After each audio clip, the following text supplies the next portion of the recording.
पहले बैटिंग करें, आप टॉस जीत के पहले दूसरे को बैटिंग आप ना दें, क्योंकि पाकिस्तान की टीम अगर पहले बैटिंग करती है तो मेरा ख्याल है कि 160-165 रन करेगी तो वो इंग्लैंड के लिए मुश्किल हो जाएगा। 6 ओवर से 15 ओवर तक जो टीम सेकंड टाइम में इस वर्ल्ड कप में रोटेट करेंगी वो सक्सेस होंगी। की प्लेयर की बात की थी, साहबजादा फरहान या सैम यूबिन, दोनों में से कोई एक की प्लेयर होगा। ऑलराइट सो व्यूअर्स, अगर हम बात करें तो पाकिस्तान वर्सेस इंग्लैंड का बहुत एक्साइटिंग मैच जो है वो होने वाला है और हमें अभी ज्वाइन किया है मियां आदिल साहब ने। बहुत बहुत खुशामदीद सर आपको। और इसी के साथ हमारे साथ मौजूद हैं अतीक भी।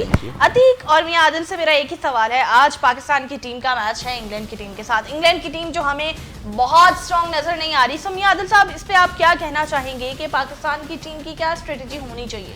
देखें, बड़ी अच्छी आपने बात की कि पाकिस्तान और इंग्लैंड के दरमियान जो मैच है, ये जो पिचेस हैं, मैं वर्ल्ड कप स्टार्ट होने से 2 माह पहले से मैं ये रो रहा हूँ, आके हर चैनल पे कह रहा हूँ कि यार पहले बैटिंग करें, आप टॉस जीत के पहले दूसरे को बैटिंग आप ना दें, क्योंकि पाकिस्तान की टीम अगर पहले बैटिंग करती है तो मेरा ख्याल है कि 160-165 रन करेगी तो वो इंग्लैंड के लिए मुश्किल हो जाएगा। अगर इसी तरह से अगर इंग्लैंड पहले खेलती है तो मेरा ख्याल है कि इंग्लैंड भी इनको अच्छे रन करेगा, पाकिस्तान के लिए मुश्किल हो जाएगा। देखिए शाहीन अफरीदी है, आज यूसुफ साहब कह रहे हैं कि शाहीन अफरीदी का ना स्विंग हो रहा है ना उसकी पेस है, तो हम इसलिए कह रहे हैं। बाबर की तरफ से भी उन्होंने कहा कि बाबर आजम भी लैग कर गए, बाबर आजम को मैंने बाहर बिठाने का मशवरा दिया तो मुझे रिजाइन देना पड़ गया।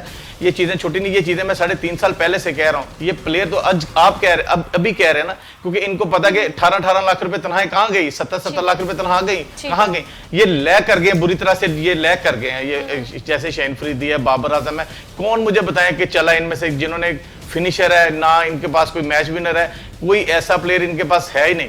क्योंकि 2 चीजें आप माइंड में रखें, हमारी क्रिकेट, पाकिस्तान की क्रिकेट, मैं कह रहा हूं कैमरा उस वक्त तक ठीक नहीं होगी जब तक डीएमजी ग्रुप के बंदे अंदर एसी डीसी कमिश्नर बैठे हुए, जब तक वो नहीं जान छोड़ते। और क्रिकेट के चीफ सेक्रेटरी जाकिर खान साहब को लेके आए, क्रिकेट के चीफ कमिश्नर मुजाहिद जमशेद को लेके आए, क्रिकेट का डीसी वो जो है वो तौफीक उमर को लेके आए, इमरान नजीर को लेके आए, जो क्रिकेट के डीसी कमिश्नर चीफ सेक्रेटरी आप उनको लेके आए, आप इनको निकालें।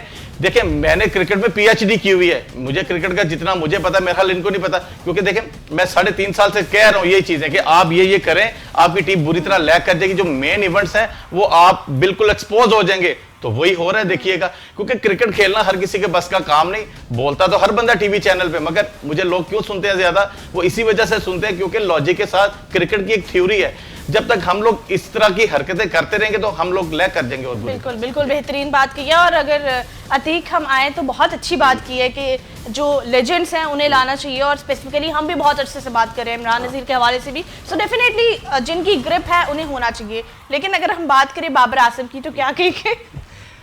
बाबर आजम देखिए, आज पाकिस्तान का बड़ा एक की मैच है और इसमें पाकिस्तान को हर सूरत जीतना है, और ये मैच पाकिस्तान के लिए डू और डाई का सिचुएशन है, क्योंकि अगर आप मैच पाकिस्तान आज जीत जाता है तो उसमें पाकिस्तान के सेमीफाइनल्स में पहुंचने के, यानी सुपर 4 में पहुंचने के चांसेस बहुत ज़्यादा रोशन हो जाएंगे।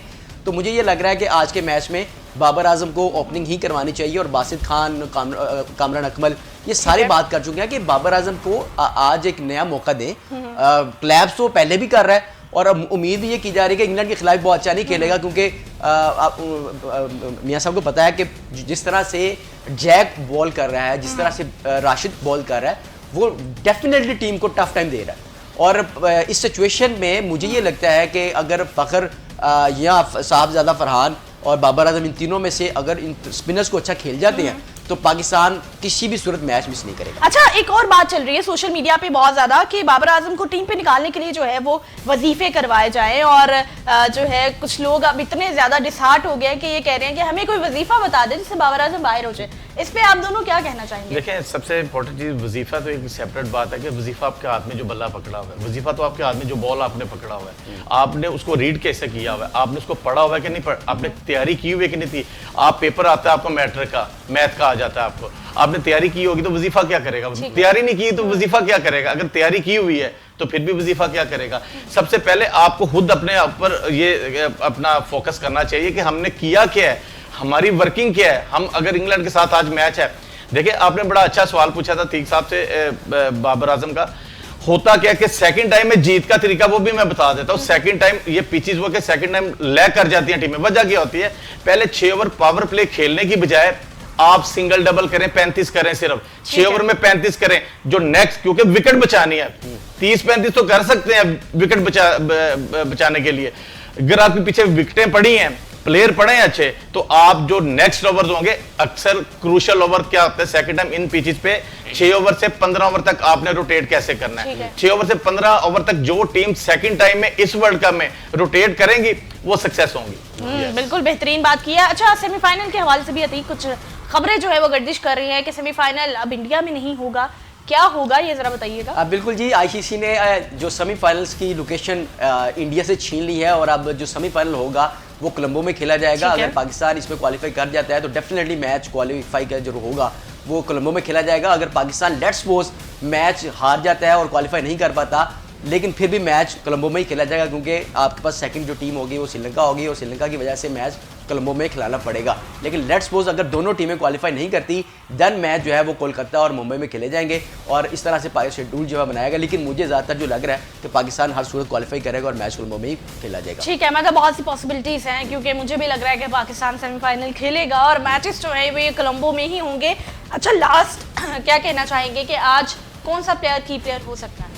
देखें, T20 क्रिकेट है, T20 क्रिकेट में ऐसे ही होता है कि जो आपका एक आधा प्लेयर चलना होता है, बात अब ऐसा होता है कि आपका एक भी नहीं चलता। जैसे देखिए हिंदुस्तान के साथ कैसे हुआ, इसी प्रोग्राम में, आपके इस प्रोग्राम में मैंने कहा था कि भारत की टीम अगर ये शेक हैंड नहीं करती तो बैकफुट पे नजर आएगी, मैंने कहा था। तो देखिए भारत कितने बुरी तरीके से आ रही, क्योंकि गरूर का सर नीचा, ये तो जरूरी 100% ये चीजें कि आपको किस चीज का गरूर है। अगर आपने अपनी क्रिकेट खुद तबाह की है तो इसमें हमारा तो कोई फॉल्ट नहीं है। बिल्कुल, ये गरूर की बात को मैं सेकंड करता हूं। और आपको याद होगा कि इंडिया ने साउथ अफ्रीका के खिलाफ एक प्रोमो बनाया था, इतना तकब्बुर वाला था कि उन्हीं तकब्बुर की वजह से मैच बुरी तरह हारी है इंडिया। बिल्कुल ऐसे ही मुझे ये लगता है कि जितना तकब्बुर इंडियन में है, मेरे ख्याल से उन्हीं वजह से ये टीम जो है क्लैप्स कर रही है। और शुएब अख्तर ने ये कहा है कि उन्होंने कहा कि इंडिया का क्रिकेट सिस्टम तो बहुत स्ट्रॉन्ग है, लेकिन क्रिकेट टीम उतनी ही वीक है। एग्जैक्टली। और अतीक, ये हमने अक्सर देखा है कि इंडिया कभी भी कोई टूर्नामेंट होस्ट करती है, इवेंट होस्ट करती है, तो वो बहुत ज्यादा डिग्रेड करती है दूसरी टीम्स को,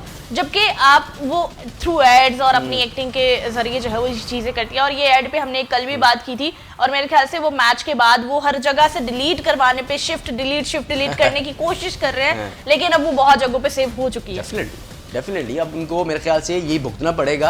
और जिस तरह से बड़े बड़े क्रिकेटर्स कह चुके हैं, इवन के जो डील स्टेन है, फिर उसके बाद जो साउथ अफ्रीका के दीगर प्लेयर्स हैं, संगाकारा हैं, वो तक कह चुका है कि इंडिया अब सुपर 4 में जाती हुई नजर नहीं आती।